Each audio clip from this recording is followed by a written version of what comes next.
Hello, this is Matthew Gores for Feast of Tabernacles Ministries. I pray that you are blessed.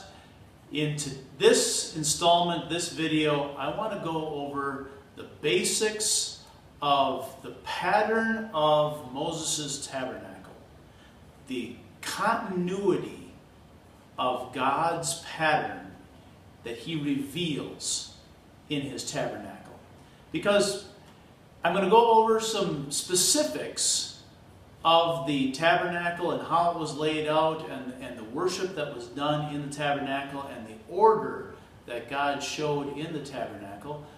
But this isn't just for a teaching, for an understanding like some history lesson. The point of this is that God was revealing things about himself in all of the aspects of the worship that he ordained. When Moses was up on Mount Sinai, God met Moses up on Mount Sinai and he gave him the law while he was up there. And he gave him these specific instructions of how to build this tent of meeting. This tabernacle is a tent, and how to make this tent of meeting as a place for his presence to dwell, for the worship of him to go on. And so I'm going to go to Hebrews chapter 8, which gives a little bit of background of why this is important, why this isn't just a history lesson, what it was that God was showing us when he gave these specific instructions. In Hebrews chapter 8, verse 1, it says, "Now the things which we have spoken," this is the sum, and that the things we have spoken, those are the earlier chapters of Hebrews. He's going into other topics, the order of Melchizedek, the priesthood, but we'll go on here. We have such a high priest, that high priest being our high priest, Jesus Christ, who is set on the right hand of the throne of the majesty in the heavens. He is a minister of the sanctuary of the true tabernacle, which the Lord pitched, and not man. For every high priest is ordained to offer gifts and sacrifices, wherefore it's necessary that this man have somewhat also to offer. For if he were on earth, he should not be a priest, seeing that there are priests that offer their gifts according to the law, who serve unto the example and shadow of heavenly things.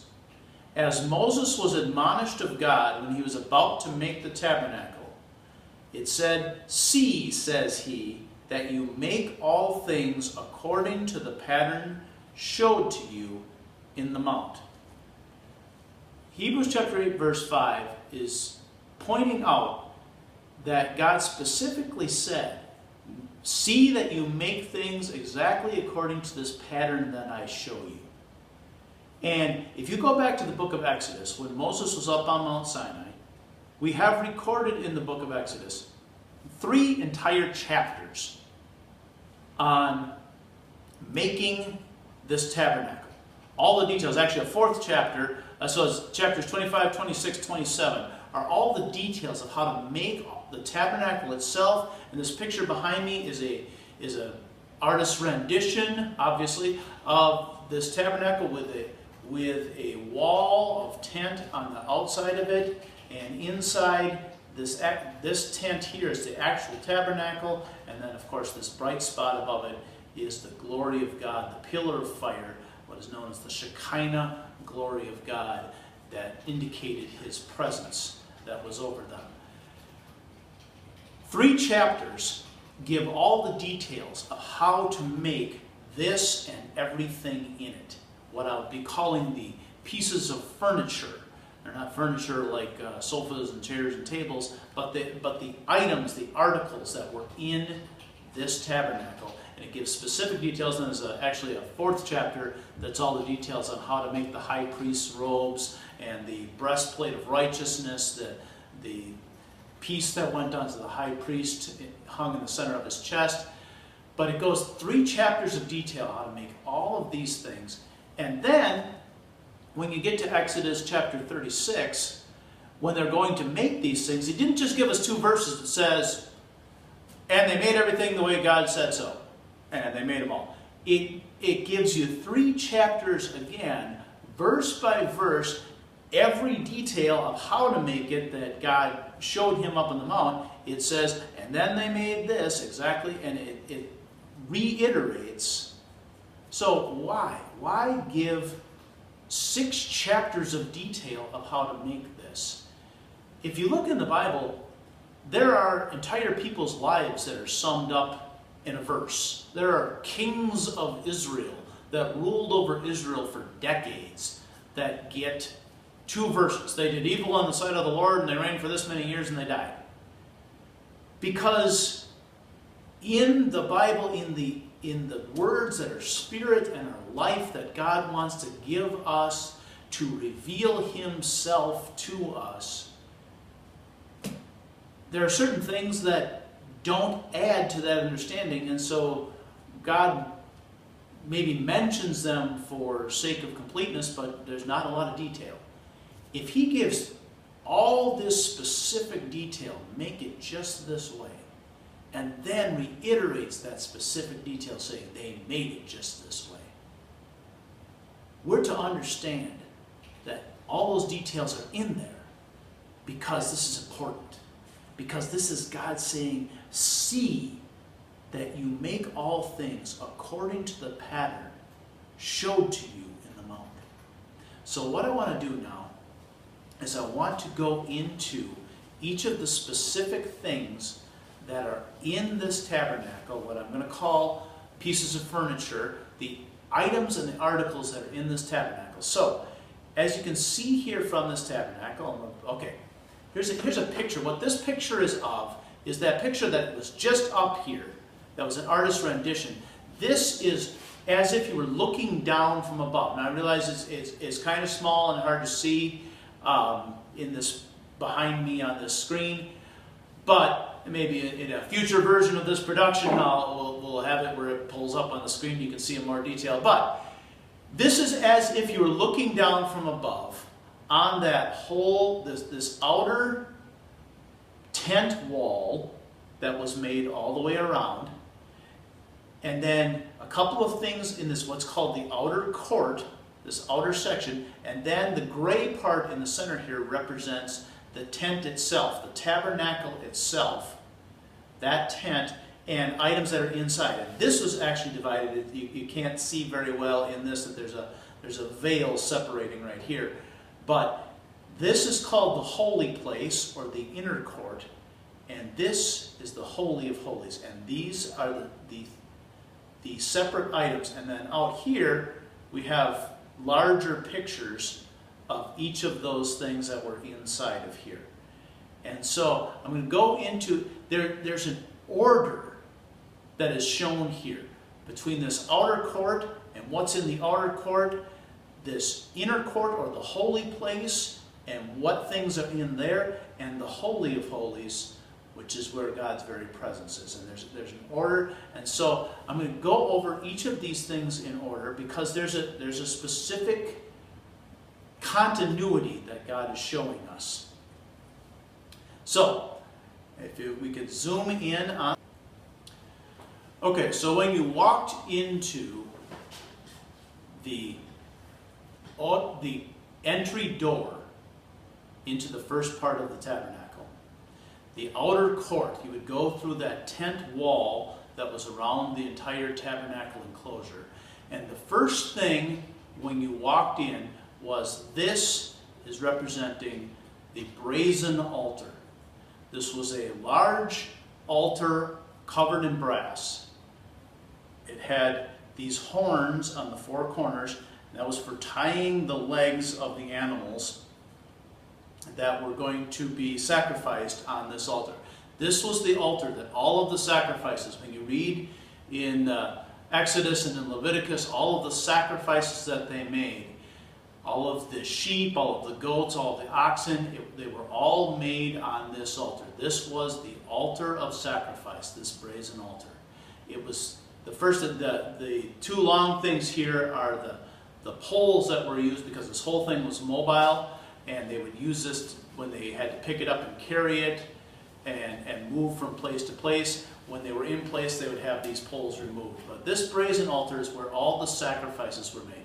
This speaks of the sacrifices that were made to God for sin. Every time there was anything of the sins of the people, sacrifices were made. And these were the sacrifices made to God that were for the sins of the people. And we know that Jesus Christ was our sacrifice. He was the atoning sacrifice. He was our Passover lamb. So this brazen altar speaks of the sacrifices that were made to God. There was a fire lit here by God himself, a holy fire, and they would burn all of the sacrifices on this piece. All right, the next thing also in the outer court was this brazen altar. This brazen altar, this was a brazen laver. The last one was brazen altar. This was a laver. This brass laver was a large bowl, also made of brass, that had water inside. The priests would wash up before they would go into the actual tabernacle, into the tent itself, into the holy place. The priests would wash up from all the blood of the sacrifices. They would wash up to wash off all that was from the outside before they went in. And I'm going to go over several patterns, several things of continuity that this pattern shows us. But just as an example, the sacrifices made, this laver would speak of baptism, of the washing away of your old self, the washing away of your sins in baptism before entering into the next part. After that, we walk into the tabernacle itself. They walk through the door of the tabernacle into the next court, into what was called the holy place. You are inside the tabernacle itself. Inside that tabernacle, there were 3 items inside that tent that you could see when you first walked in. The first one here, what we'll call the third piece of furniture, this is a table all covered in gold, and it's called the table of showbread. And there would be loaves of bread, 12 loaves of bread that were kept on this table at all times. Those 12 loaves of bread, we can understand those as the 12 tribes of Israel. There's other things we'll go into some of the other things that are represented but this table of showbread. When you walked in, on your right hand side was this table of showbread. Then on the left hand side was one more. This menorah, or it's called a candlestick. Very often in the King James that I'm used to, it's called a candlestick. But what it was is a 7-branched menorah. And in each of these, they would put oil. And the fires coming out of those are what lit that whole inside of the holy place. If you think, when you're outside in the outer court, the light comes from the natural world. The light, you just have the natural world's light. When you get in here, the only light, and now if you think, everything's covered in gold. The inside of this tabernacle are these pieces of wood covered in gold. So if you can imagine 7 oil lamp flames on top of here, and they're giving off firelight off of gold. And that would be, if you can picture what it would be like to be standing in there. And the light in here, the only light is the light of this, and there's 7 of them, and I don't want to get ahead of myself, start talking about, but you see this talked about quite a bit in the book of Revelation, and an understanding of what this 7 lamps of fire represent. We'll save that for the next time around. The next thing, when you walked forward from there, so the table of showbread's on your right, that candlestick's on your left, then you walk forward, and there's a thick veil, a thick curtain in front of it, and right in front of that thick curtain is this table. This is an altar of incense. Up here on the horns of this, there's a bowl. And there's a fire inside of here, coals of fire in here, and there's a bowl on here. And in the book of Exodus, it gave very specific instructions for what incense, how to make the incense that they would burn on here. And the priests would come, put that incense on, have the coals of fire. It would light the incense. It would burn, and the smoke of that incense going up was as they made their prayers to the Lord. As they prayed to God, as they worshiped God, as the priests stood before here and worshiped God, it sent up the incense from this altar of incense. Then comes the veil. Now, all of the time, every day, they went in and they tended that showbread, they tended those 7 fire, the 7 little oil lamps of fire on the candlestick. They tended that altar of incense and they gave prayers. Only one day a year, and only the high priest ever went through that veil into what is called the Holy of Holies. And here we have, if you've ever seen Raiders of the Lost Ark and the Ark of the Covenant, what was inside that holiest place, the holiest of all, the Holy of Holies, the place where God's presence dwelt. You could not just go walking in there anytime. Only the high priest could go in there. Only one day a year, on the Day of Atonement, he could go in there. And in this Holy of Holies was this Ark of the Covenant. Now, the word Ark. We think of Noah's Ark. We think of the Ark of the Covenant. The word Ark simply means box. This was a golden colored box. What was in this? It was a covenant. Or the Ark of, in some places called the Ark of the Testimony. You may have seen the Ark of the Testimony, Ark of the Covenant. Inside here was a covenant God had made with man. It had the 2 tables of stone that Moses brought down from the mountain with the law. It had those tables were kept inside of here. It also had a little clay pot. The children of Israel, as they wandered in the wilderness, God fed them with manna, with food that fell out of the sky. That was enough for all of them to eat. They kept some of that manna in a little clay pot, and that was also kept in here. And I want to jump ahead.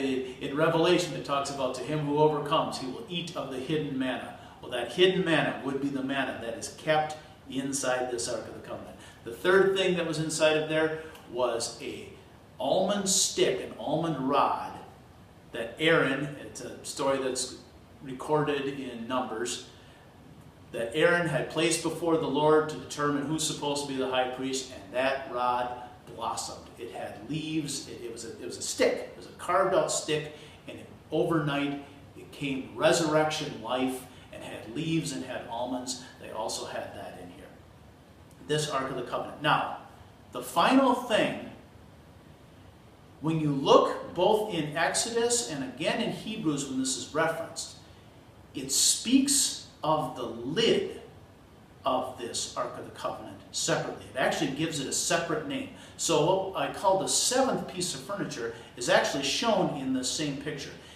This top lid with the 2 angels sitting crouched over top with their wings just touching on top. This top lid of the Ark of the Covenant was known as the mercy seat. And this is the final piece of furniture, if you will. It was on this mercy seat that the presence of God dwelt.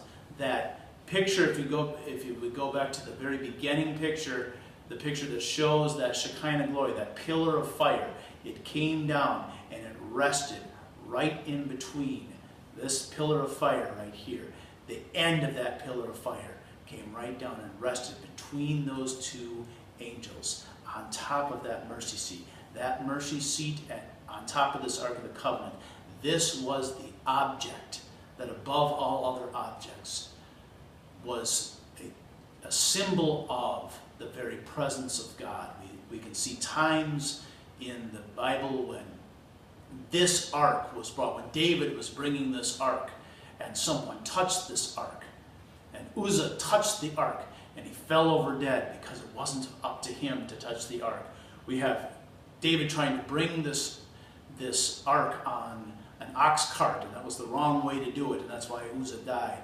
We have the priests bearing this, carrying this on their shoulders and stepping into the Jordan, and the Jordan parting. The presence of God was this Ark of the Covenant and the mercy seat on top. And so that's an overview of the items that were in the tabernacle of Moses. Those items, God said specifically, see that you make it according to the pattern I showed you. Because this pattern gives us an example. It's showing us a continuity. It's showing us a pattern that God has given us to understand himself, to understand who he is and what he is doing. And so in future videos, we will get into some of the patterns that are showing us, some of the things that we can see from this pattern of the tabernacle of Moses in the wilderness. Thank you, and blessings to you.